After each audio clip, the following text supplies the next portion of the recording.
एक बार पुनः जोरदार तालियों के गड़गड़ाहट से स्वागत अभिनंदन माननीय विधायक महोदय जी।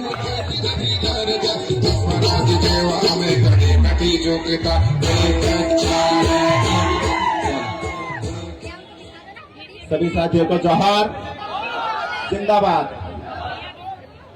जय आदिवासी, जय जोहार। कौन बिहाड़े जय आदिवासी, जय जोहार। कौन बिहाड़े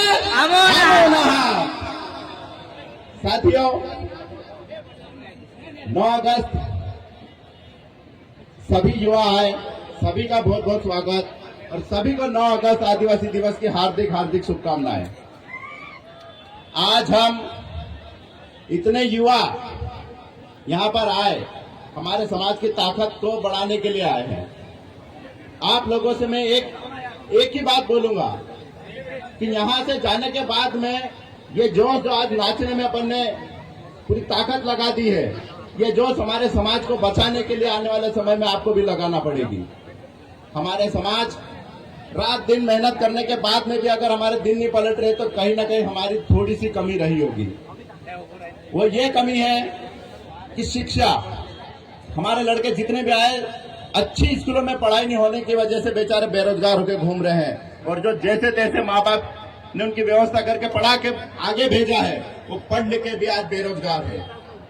यानी कि हम 2 से 2.5 करोड़ मध्य प्रदेश में होने के बाद में भी हमारी सरकार में सुनवाई नहीं होती। आप लोगों ने मेरे को विधानसभा में वोट देके चुन के भेजा कि भैया हमारी आवाज आगे उठाओ, लेकिन वहां पर हमारी आवाज को दबाने का पूरी ताकत से काम किया जाता है। हमारे पूरे क्षेत्र को दबाने के लिए, हमारे क्षेत्र को भेदभाव करने का काम हमारे क्षेत्र के, हमारे प्रदेश के मुख्यमंत्री करते हैं।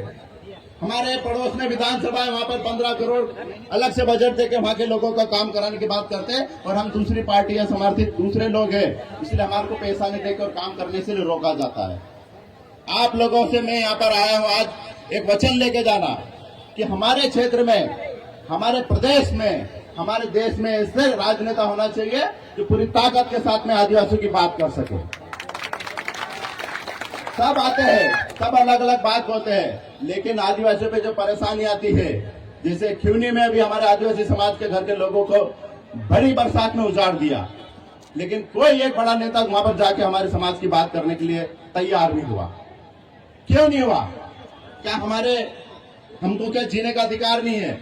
जब हम बोलते हैं कि हम आदिवासी है, इस देश के मूल मालिक है, हम आदिकाल से इस देश में निवास करते हैं, लेकिन हो क्या रहा है? हमारी नौकरों से भी बदतर हालत कर दी है।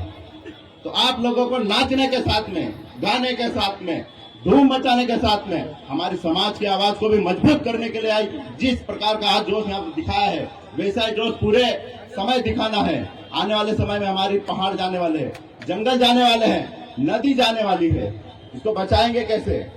आप खुद देख लो कि बड़े बड़े डैम बना के उसका फायदा कौन ले रहा है? पहाड़ों पे कब्जा करके उसका फायदा कौन ले रहा है? हमारे को तो सिर्फ जमीनों से उजाड़ के भेजा जा रहा है। 40-40, 50-50 साल से हमारे बाप दादा जमीन करते आ रहे हैं, लेकिन नवाड़ के पट्टे नहीं करके बेदखल करने की बात कर रहे हैं। तो मेरा एक ही सवाल है उस विभाग से जो हमसे रिकॉर्ड मांगता है कि 40 साल पुराना तुम्हारा रिकॉर्ड लाके दो, तो रिकॉर्ड देने का काम तुम्हारा था, तो तुमने रिकॉर्ड क्यों नहीं दिया?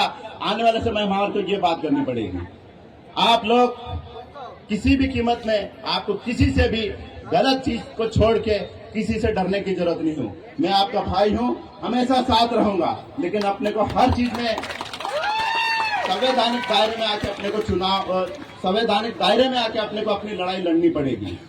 आप लोग इतनी तादाद में आए हो, इस कार्यक्रम को सफल बनाने के लिए जो आप लोगों ने पूरी समय दिया, पानी गिरा, धूप निकली, लेकिन फिर भी आप खड़े हैं, आप सभी लोगों का बहुत बहुत धन्यवाद। लेकिन ये सिर्फ यहाँ बात खत्म नहीं होगी, ये बात यहाँ से आगे भी जाएगी, जहाँ पर हमारे आने वाले पीढ़ी को बचाने की बात आएगी।